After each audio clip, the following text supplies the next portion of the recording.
Okay, so something huge just happened. A massive, unexpected rule change is about to totally reshape the TV and streaming world in China, and maybe even globally. A whole system of really tight restrictions has just been, well, thrown wide open. So let's unpack what just went down and what it's going to mean for creators, the industry, and, most importantly, for you, the viewer. You know the feeling, right? We've all been there. You just binge-watched a fantastic season of a show, you're left on this massive cliffhanger, and then, crickets. You wait, and you wait, sometimes for years. What if I told you that in one of the world's biggest entertainment markets, that super frustrating wait wasn't just a production delay, it was actually the rule? Yeah, you heard that right. For years, the entire creative industry in China had to play by a very, very specific set of regulations. These rules dictated everything, from how long a story was allowed to be to how often you could get a new season. So, let's take a closer look at what that old system was all about. So these rules, they basically created this huge creative bottleneck. Just imagine you're a writer with this incredible, epic story, right? Well, you had to somehow cram it all into just 40 episodes. That often led to really rushed, unsatisfying endings. And what if you wanted to drop season 2 while the show was still hot? Nope, sorry. There was a mandatory one-year wait that just killed all the momentum. And on top of all that, you had these long, totally unpredictable censorship reviews, which meant projects could get stuck in limbo forever. It made investing in big, ambitious shows a massive risk. But then, on August 18, 2025, everything changed. China's National Radio and Television Administration, that's the NRTA, they announced this sweeping new set of measures. It was like a sudden, bright green light for an industry that had been stuck at a red light for a very long time. And when I say the shift is dramatic, I mean it. That 40-episode cap? Gone. That one-year wait between seasons? Poof, gone. The strict quotas on foreign shows? Also gone. And that slow, painful censorship process is being replaced with a promise of feedback within 30 days. Look, this isn't just a minor tweak. This is a total revolution for how content gets made over there. Okay, let's zoom in on that first one, because this is a huge deal. Getting rid of the 40-episode cap.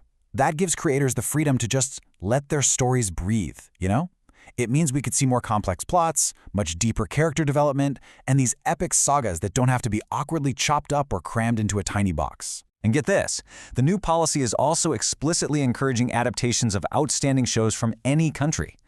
This just swings the door wide open for proven stories and popular remakes, especially from creative powerhouses like Japan and South Korea, to be adapted for a massive, and I mean massive, new audience.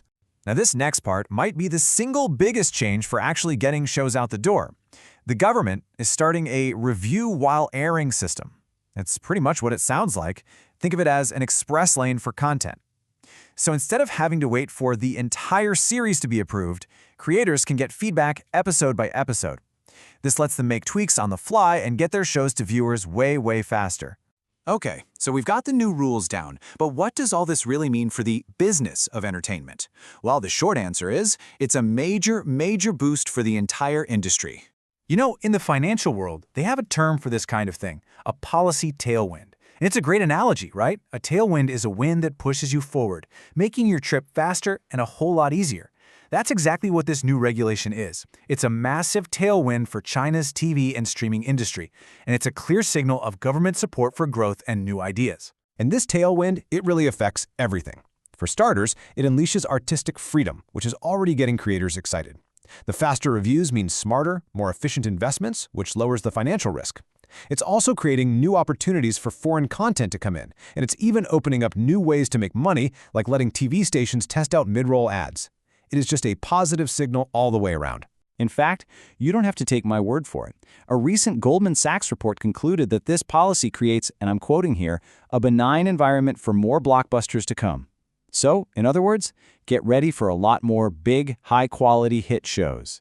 All right, all this industry talk is fascinating for sure, but let's bring it back to what really matters. What does this great uncapping, as we're calling it, actually mean for your watch list? Because ultimately, all of this translates into a better experience for you.